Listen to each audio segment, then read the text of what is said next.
ପାଣି ଭାର ଉଠାଉଥିବା ବେଳେ ଲିଙ୍ଗିରା ନାଳରେ ଦୁଇ କାଉଡ଼ିଆ ଭାସିଯିବା ଘଟଣା ଏପର୍ଯ୍ୟନ୍ତ ବି ମଧ୍ୟ ଅନୁଗୁଳ ଅଗ୍ନିଶମ ବାହିନୀ ଲାଗି ପଡ଼ିଛନ୍ତି। ଜଣକୁ ଉଦ୍ଧାର କରାଯାଇଥିବା ବେଳେ ଆଉ ଜଣେ ପର୍ଯ୍ୟନ୍ତ ଉଦ୍ଧାର ହୋଇନାହିଁ। ଯାହା ଅନୁଗୁଳ ଏବଂ ପନ୍ତଳାର ଦୁଇଟି ଟିମ୍ ଏବେ ବି ମଧ୍ୟ ଲିଙ୍ଗିରା ନାଳରେ ଲାଗି ପଡ଼ିଛନ୍ତି ଖୋଜାଖୋଜିରେ। ଆପଣ ଦେଖିପାରୁଥିବେ ରହିଛନ୍ତି ଦୂରକୁ ବି ମଧ୍ୟ ଯାଉଛନ୍ତି ଏବଂ ଯୋଉ ପଥର ରହିଛି ସେଇ ପଥର ସନ୍ଧିରେ ବି ମଧ୍ୟ ତାଙ୍କୁ ମାନଙ୍କୁ ଖୋଜା ଚାଲିଛି, କାରଣ ଗୋଟିଏ କାଉଡ଼ିଆ ଏପର୍ଯ୍ୟନ୍ତ ମିଳିନାହିଁ। ଯାହା ଫଳରେ ଏବେ ଗୋଟିଏ ସୂଚନା ରହୁଛି ଯେ ପାଖାପାଖି ରାତ୍ର 12:30ରୁ ଏ ଘଟଣା ଘଟିଛି। ଅନୁଗୁଳ ଦମକଳ ବାହିନୀ ଏବଂ ବନ୍ତଳା ଦମକଳ ବାହିନୀ ମିଳିତ ଭାବରେ ଖୋଜା ଜାରି ରହିଛି। ଏପର୍ଯ୍ୟନ୍ତ ଯେହେତୁ ମିଳିନାହିଁ, ଗୋଟିଏ ସନ୍ଦେହ ସୃଷ୍ଟି ହେଉଛି ଯେ ସେ ଏଇ ସ୍ଥାନରେ ଅଛି ନା ଦୂରକୁ ଭାସି ଯାଇଛି, ଏ ନେଇ ମଧ୍ୟ ସନ୍ଦେହ ସୃଷ୍ଟି ହେଉଛି। ଆମେ ଟିକେ ଆଲୋଚନା କରିବା।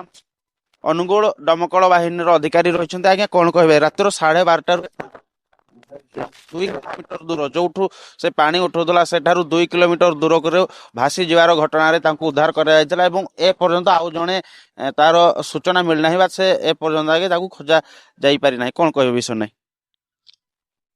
ଦୁଇ ଜଣ କାଉଡ଼ିଆ ଯେଉଁ ଭାସି ଯାଉଥିଲେ ସେଥିରୁ ଜଣକୁ ଉପସ୍ଥିତ କାଉଡ଼ିଆ ଭାଇମାନେ ଉଦ୍ଧାର କରିଦେଇଥିଲେ ଏବଂ ଆଉ ଜଣେ ଯିଏ ନିଖୋଜ ଥିଲେ ତାଙ୍କୁ ଆମେ କାଲି ରାତି 12:30 ପାଖାପାଖି ଠାରୁ ଆମେ ଖୋଜି ଚାଲିଛି। ତାଙ୍କୁ ଏବଂ ତ ଉଦ୍ଧାର ହେଇପାରିନାହାନ୍ତି, କଣ୍ଟିନ୍ୟୁ ଚାଲିଛି। ଦୁଇଟି ଟିମ୍ ଗଠନ ହେଇଛି, ଗୋଟେ ଅନୁଗୁଳ ଗୋଟେ ଟିମ୍ ଆଉ ଗୋଟେ ବନ୍ତଳା ଫାୟାର ଷ୍ଟେସନ ଗୋଟେ ଟିମ୍।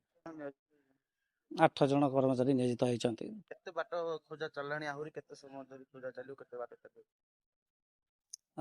ଆମ ଯେଉଁ ଜାଗାରୁ ସେ ବୁଡ଼ିଥିଲେ ସେଠୁ ପାଖାପାଖି ଆମର ଯେଉଁ ବାଇପାସ୍ ଓଭରବ୍ରିଜ୍ ଯାଏଁ ଏବେ ଆମେ ଖୋଜି ସାରିଲୁଣି। ଏବଂ ଏବେ ଆମେ ଛେଳିଆପଡ଼ା ଯାଏଁ ଏବେ ଆହୁରି ଖୋଜାଖୋଜି ଏବେ ହେବ। ନିହାତି ଭାବରେ ଯାହା ଅଧିକାରୀ ମହୋଦୟ ସୂଚନା ଦଉଥିଲେ ଯେ ଯେପରି ଭାବରେ ଯେଉଁ